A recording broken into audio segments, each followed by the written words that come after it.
Okay, so let's talk about this. One of the biggest names in running, the New York Roadrunners, just did something huge, and the entire community is buzzing about it. They've rolled out this massive rebrand, and it all boils down to one single thing they took away.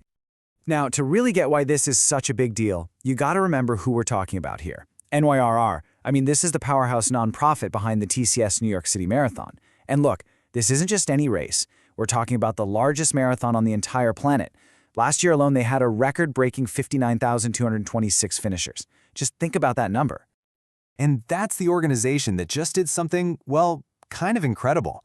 For the first time in almost 70 years, they took the runner right out of their logo. The central figure, poof, gone. So the big question is why? I mean, why on earth would the world's premier running organization get rid of the very symbol of what they do? Okay, so this move, it's a massive change in direction, a really historic shift for a brand this big. But here's the thing, it's not just about making a new design look cool. Nope, this change was all about solving two very specific, very big problems that were holding them back. And wow, the change is stark. I mean, look at this. On one side, you've got the icon that's been around for decades, that single, solitary male runner. And on the other, something completely different, an abstract, almost geometric torch. It's a huge move from the literal to the symbolic. And trust me, there's a big reason for it. So problem number one was pretty straightforward, actually. The old logo, it just didn't reflect who's actually running these days. That image of the lone male runner, it had become a seriously outdated identity. Just look at the numbers. In the last New York City Marathon, 45.86%. That is nearly half of all the finishers were women. The running world today is it's not exclusively male, not even close. So you've got a field that's pretty much split right down the middle, right? Well, when your logo only shows one side of that coin, you've got a real representation problem. It just doesn't tell the whole story of what your community actually looks like. And hey, don't just take it from me. Rob Simmelkare, he's the CEO of NYR, he laid it out really clearly. He said, our event's a group events, and with women making up almost half the runners, the old logo just wasn't inclusive enough. Simple as that. And this whole thing gets even more interesting when you look back at their history. It's kind of fascinating because the organization actually started out with a group of runners in its logo way back in 1958. But then, starting in the 80s, that single male figure became the standard. So this new torch, it isn't just a random change. It's a very deliberate break from a 40-year-old tradition. But inclusivity, that was only half the story. All right, let's get to the second big issue. And this one was a critical business problem. See, despite its massive impact, the parent brand, NYRR itself, had a huge recognition problem. And this is where it gets staggering. A recent survey found that 3/4 of people, that's 75%, had no idea that New York Roadrunners was the organization behind the marathon. Can you believe that? Everybody knew the race, but almost nobody knew who was actually running the show. So here's the really crucial point. This wasn't just about ego or vanity. This disconnect had real-world consequences. It made it way harder for NYRR to promote its other 60-plus events and its nonprofit mission.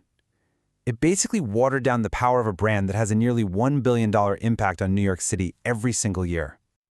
Okay, so you've got an outdated identity on one hand and terrible brand recognition on the other.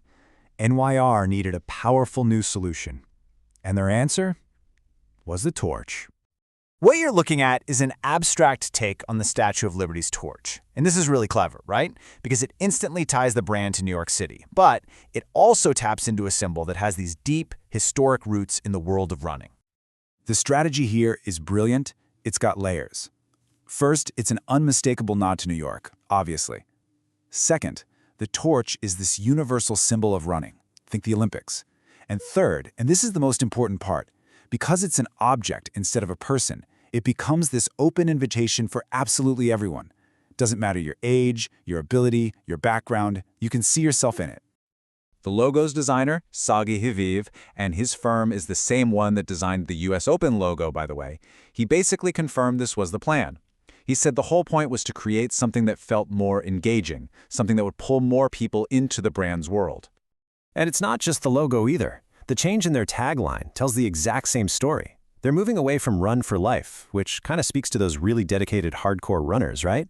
And they're shifting to Believe in Every Step. This new message, it's all about the journey, about resilience. The goal isn't just to promote running anymore. It's to promote community and inclusion. So when you put it all together, this rebrand is about way more than just a new look. It's a really strategic move that signals a whole new direction for their future. Let's break down the main goals here. They needed to modernize the brand, they wanted to be super inclusive, and they finally needed to create that strong link between NYRR and the marathon. But it was also about shining a bigger spotlight on their nonprofit work and really cementing their change from just a local club to a true global organization. And like the CEO said, the ultimate goal here is to just open the doors wider, not just for every kind of runner, but for non-runners too, inviting everyone to be part of the community and the mission. So if there's one big thing to take away from all this, it's that this rebrand is a declaration. It's a statement that the future of running isn't about the solitary athlete anymore. It's about a big, diverse, and inclusive community that's built for every single person. Which kind of leaves us with one final thought, doesn't it? It feels a little counterintuitive, but by taking the actual runner out of the picture, has NYRR actually created a more powerful symbol for what it truly means to move forward together?